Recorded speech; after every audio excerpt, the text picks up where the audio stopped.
Yeah, good evening. Jonathan Welch now back in jail tonight. He officially first bonded out on Friday, and then just 2 days later, prosecutors say he killed both his ex-girlfriend, his stepdad, and critically stabbed his mom. In a court hearing earlier today, a judge acknowledged action didn't come fast enough. She started to collapse in my arms. That's when I saw it. The knife was still in her back. A mother's love, a $10,000 bond, 48 hours, 3 dead bodies.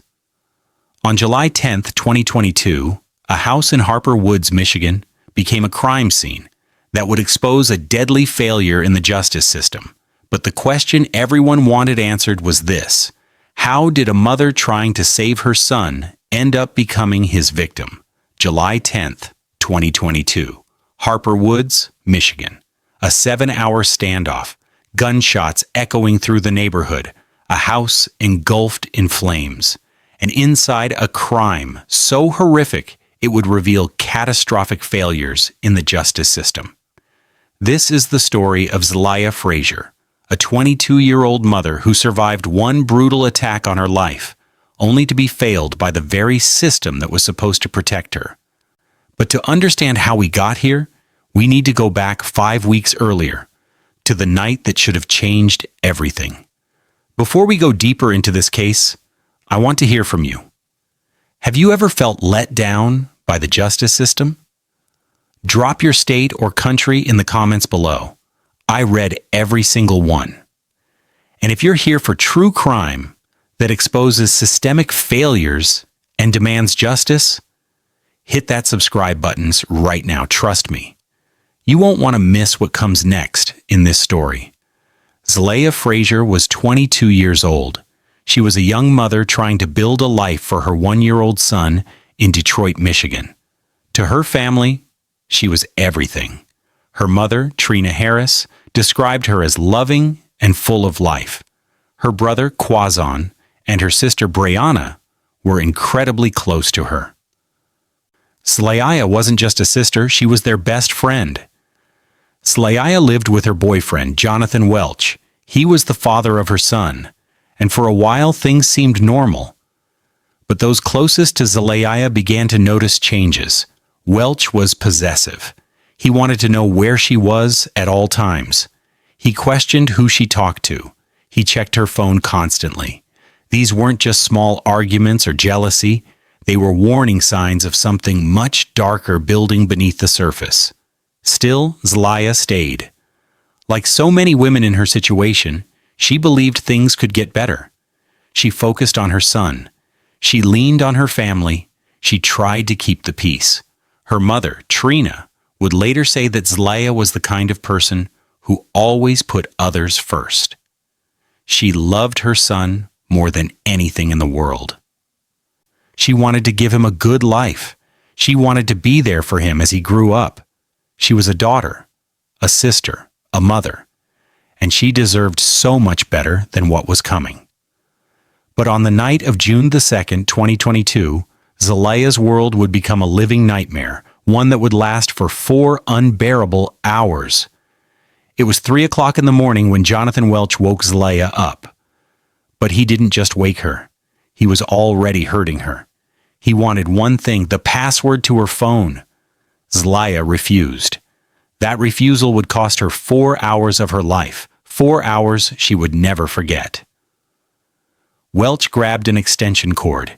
He wrapped it around her neck and pulled. Zlayiah couldn't breathe. She clawed at the cord, gasping for air. Just when she thought she would pass out, he let go. But only for a moment. Then he did it again and again. Over and over, he strangled her, bringing her to the edge of unconsciousness, then releasing just enough for her to catch her breath. In the next room, their 1-year-old son was crying. Zlayiah could hear him. She begged Welch to let her check on the baby. He refused. Welch told her, "If you don't tell me, this is going to continue all night." And it did. He went to the kitchen and turned on the stove. He heated up a metal spatula until it was glowing hot. Then he pressed it against her skin. Zlayiah screamed in pain, but there was no one to hear her. The baby kept crying. Welch wasn't done. He grabbed a container of gasoline. He poured it on her body, on the most private, sensitive parts of her. Then he lit a match. Zlayiah felt the flames, the burning, the agony. She begged him to stop. She pleaded, but he didn't care. At some point, Welch grabbed a power drill. He held it near her face and threatened to use it on her. Zlayiah didn't know if he would actually do it, but after everything he had already done, she believed he could. He also tried to assault her with a metal pole. The pain was unbearable. The fear was worse. Through it all, their baby kept crying in the other room. Finally, Zlayiah saw an opening. She told Welch she needed to check on their son. She promised she wouldn't try anything. She just wanted to make sure the baby was okay. Welch hesitated. Then he let her go. Zlayiah walked into the room where her son was crying. She picked him up. She held him close. And in that moment, she made a choice. She ran. She didn't stop. She didn't look back. She ran out of the house with her baby in her arms, her body burned and bruised, barely able to breathe. She made it to a neighbor's house. A woman named Ruth Tabone opened the door and saw Zlayiah standing there, shaking and crying. Ruth immediately called 911. Police arrived within minutes. Zlayiah told them everything. She described the extension cord, the spatula, the gasoline, the fire, the drill, the 4 hours of hell she had just survived. The officers took photos of her injuries. They documented the burns, the bruises around her neck, the marks on her body. The evidence was overwhelming. Jonathan Welch was arrested that same day. Against all odds, Zlayiah had survived. She had escaped. She had given her statement to police. She had done everything right. Or so she thought, because what happened next would seal her fate and expose a failure in the system that no one saw coming. On June 12th, 2022, 10 days after the attack, Jonathan Welch stood before the court for his arraignment. The charges against him were serious, very serious. He was charged with 7 felonies.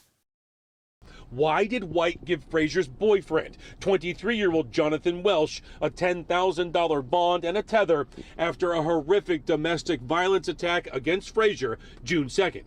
The charges: torture, home invasion first degree, harmful device causing injury, criminal sexual conduct, assault to commit sexual penetration, assault to do great bodily harm, 3 counts of felonious assault.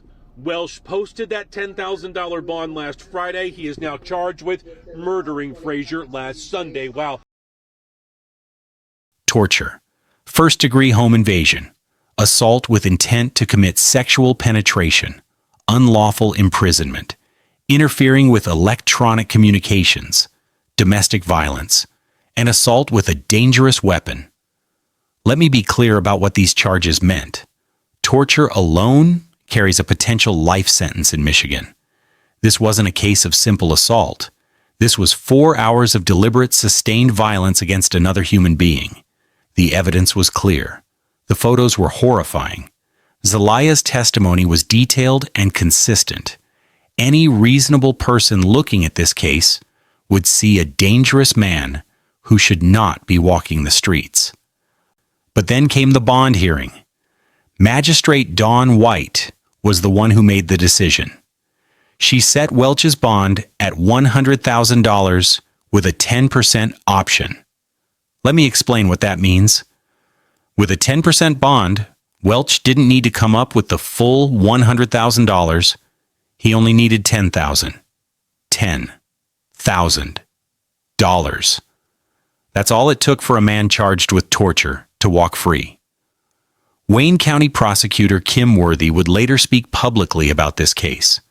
She said her office had been having serious difficulty getting appropriate bonds from magistrates at the 36th District Court. This wasn't the first time, and it wouldn't be the last. But for Zlayiah, it was too late. On July 8, 2022, less than a month after Welch was arrested, his mother, Flossie Welch, posted the $10,000 bond. Jonathan Welch walked out of jail. He was fitted with a GPS tether. He was ordered to stay at his mother's home on Kenosha Street in Harper Woods. He was told he could not contact Zlayiah. He was supposed to be under house arrest. But here's the thing about house arrest. It only works if the person follows the rules.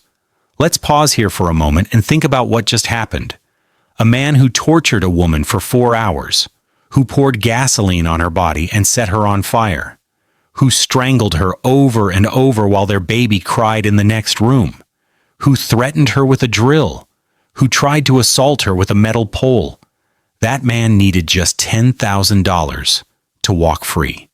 48 hours later, 3 people would be dead. July 10th, 2022. 8:10 p.m. A 911 call came in from Kenosha Street in Harper Woods. I need to pause here because this is where the story takes an even darker turn. But first, I want to hear from you. What do you think should happen to magistrates who set low bonds for violent offenders? Should there be accountability when their decisions lead to tragedy? Let me know in the comments below, and if this case is making you as angry as it made me, please hit that like button. It helps more people see stories like Zlayiah's, and that matters. At 8:10 p.m. on July 10th, 2022, a 911 call came in from Kenosha Street in Harper Woods. Someone was trapped inside a house. Someone was in danger. But before police could even arrive, a woman came running out of the house. She was screaming. Blood was pouring down her back. It was Flossie Welch, Jonathan Welch's mother. She ran across the street to a neighbor's house, desperately trying to get help, and that's when the neighbors saw it. The knife was still in her back. Ruth Tabone, the same neighbor who had helped Zlayiah just weeks earlier, was there again. She later told reporters, "She started to collapse in my arms. That's when I saw it. The knife was still in her back." Ruth called 911 immediately. Police and paramedics rushed to the scene, but the chaos was just beginning. Officers arrived at the house on Kenosha Street and heard something that made their blood run cold: a baby crying. They searched the backyard and found Welch's 1-year-old son. He had been dropped from a window. The child was scared and alone, but thankfully he was alive. Inside the house, Jonathan Welch had barricaded himself.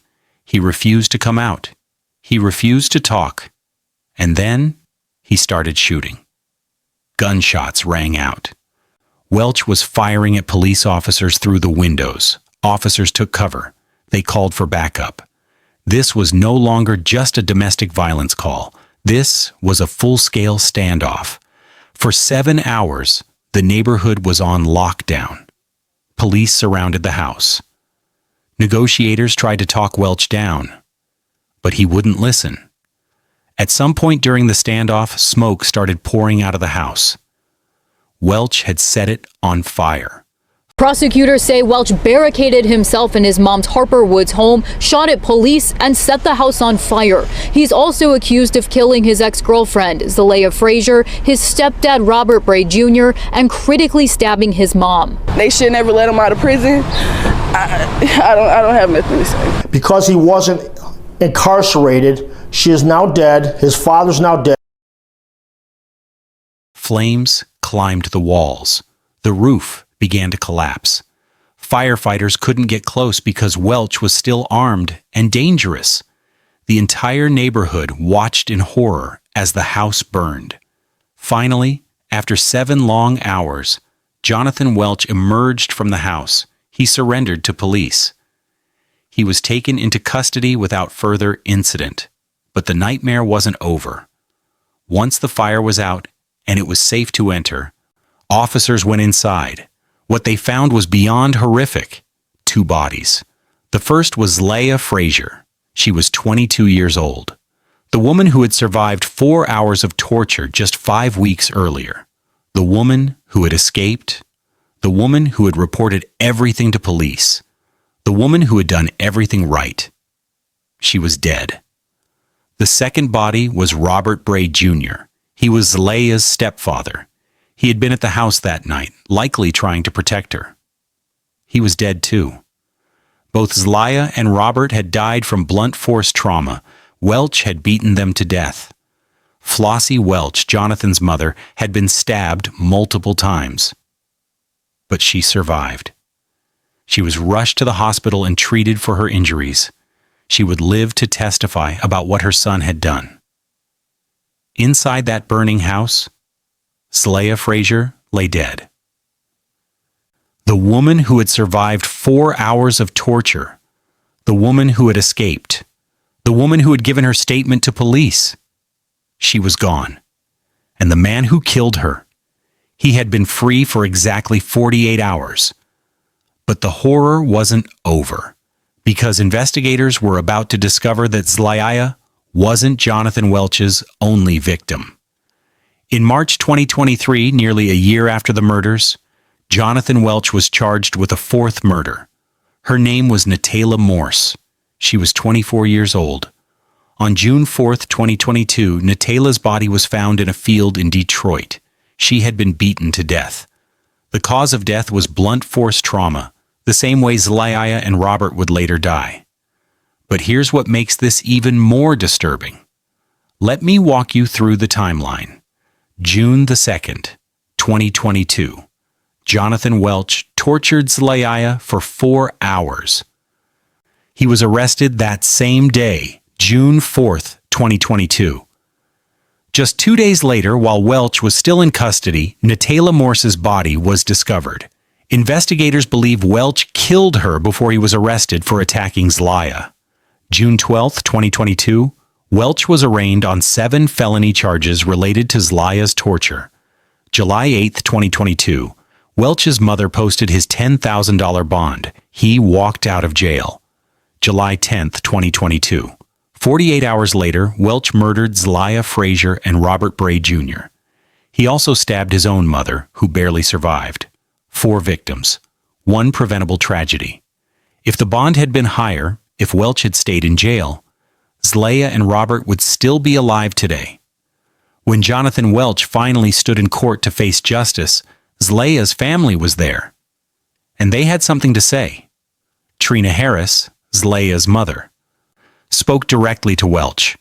Her words were filled with pain and anger. "You took what was so precious to me," she said. "My daughter will never get to hold her son and watch him grow up." Think about that for a moment. Zlayiah's son will grow up without his mother. He'll never hear her voice. He'll never feel her hug him. He'll only know her through photos and stories told by the family she left behind. Zlayiah's sister, Brianna, was even more direct. She looked at Welch and said, By Sunday. And they let him out of jail. And he killed my sister. "They let him out of jail. He killed my sister." She wasn't just talking about Welch. She was talking about the system that failed Zlayiah, the magistrate who set a $10,000 bond, the decision that put a dangerous man back on the streets. Zlayiah's brother, Zlayiah Frazier, questioned how this could have happened. How do you commit a crime like sexual assault and torture and they let you out with $10,000? Zlayiah Frazier asking the key question of 36th District Court Magistrate Don White on behalf of his murdered sister. He asked why someone charged with torture, someone who had nearly killed his sister, only needed $10,000 to walk free. It was a question no one could answer.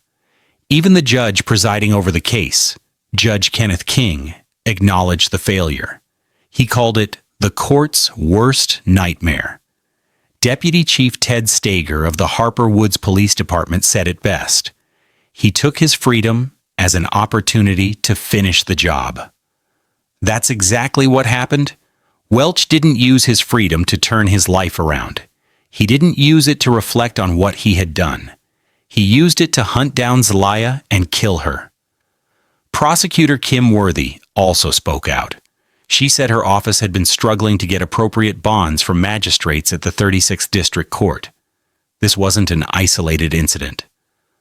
It was part of a bigger problem, a system that wasn't taking violence against women seriously enough. But for Zlayiah's family, none of that mattered anymore. No statement, no apology, no acknowledgement of failure could bring her back. Trina Harris would never see her daughter again. Brianna and Quazon would never talk to their sister again. And Zlayiah's son would grow up without the one person who loved him most in this world. That little boy is being raised by his family now. They tell him stories about his mother. They show him pictures. They make sure he knows how much she loved him. But it will never be enough. Jonathan Welch eventually pleaded guilty to the murders. He was sentenced to 45 to 70 years in prison for killing Zlayiah Frazier, Robert Bray Jr., and for the attack on his mother, Flossie Welch. Later, he received an additional 20 to 40 years for the murder of Natayla Morse. The sentences run concurrently, which means they're served at the same time, not one after the other. Welch will likely die in prison. He'll never walk free again. Justice was served. But it came too late for Zlayiah, too late for Natayla, too late for Robert, and too late for a little boy who will grow up without his mother. No prison sentence can undo what happened. No amount of time behind bars can bring back the lives that were lost. The damage is done. The families are left to pick up the pieces. And the question remains, how did this happen in the first place? So how did this happen? How did a man charged with torture end up walking free only to kill 3 people 2 days later? Let's break down the systemic failures. First, the bond decision. A $10,000 bond for someone charged with torture, home invasion, and sexual assault is shockingly low. There was no proper risk assessment done. No one asked the critical question, is this person a danger to others if released? Second, inadequate victim protection. Zlayiah reported everything. She gave her statement. She had evidence. But there was no system in place to keep her safe if Welch got out. She wasn't notified when he posted bond. She had no warning that the man who tortured her was back on the streets. Third, pattern recognition failure. Welch had already killed Natayla Morse before he was arrested for attacking Zlayiah. If investigators had connected those dots sooner, maybe things would have been different. But the system failed to see the bigger picture. So what can we do to prevent tragedies like this from happening again? Bail reform is critical. People charged with violent crimes, especially torture, strangulation, and sexual assault, should not be released on low bonds.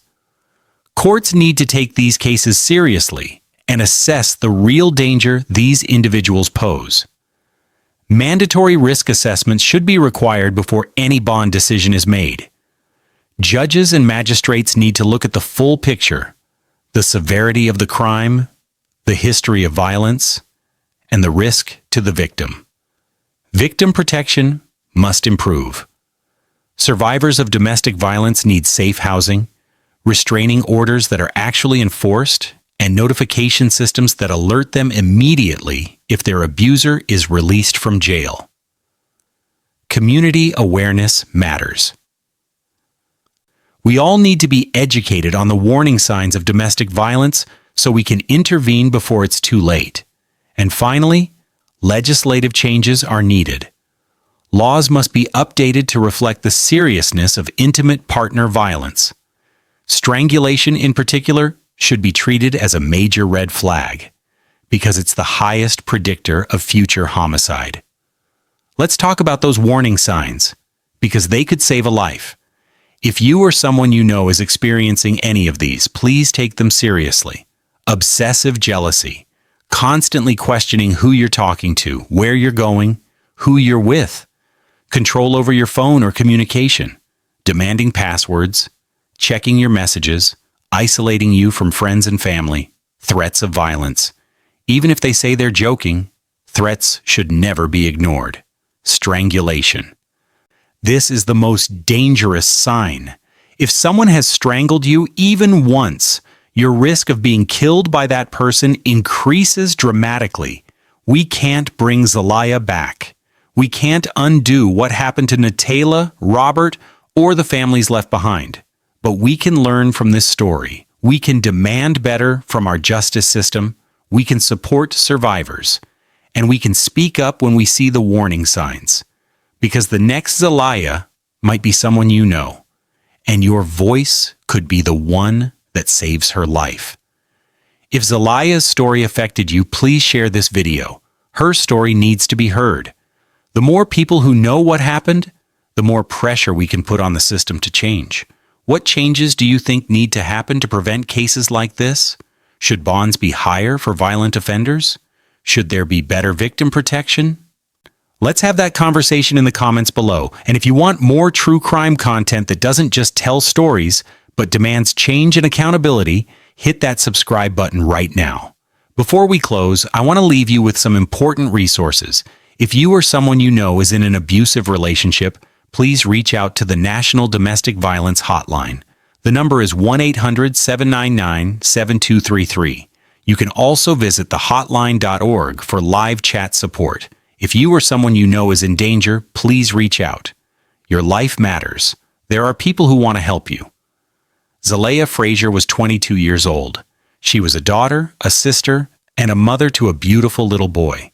She survived 4 hours of unimaginable torture. She escaped, she reported her abuser, she did everything right, but the system failed her.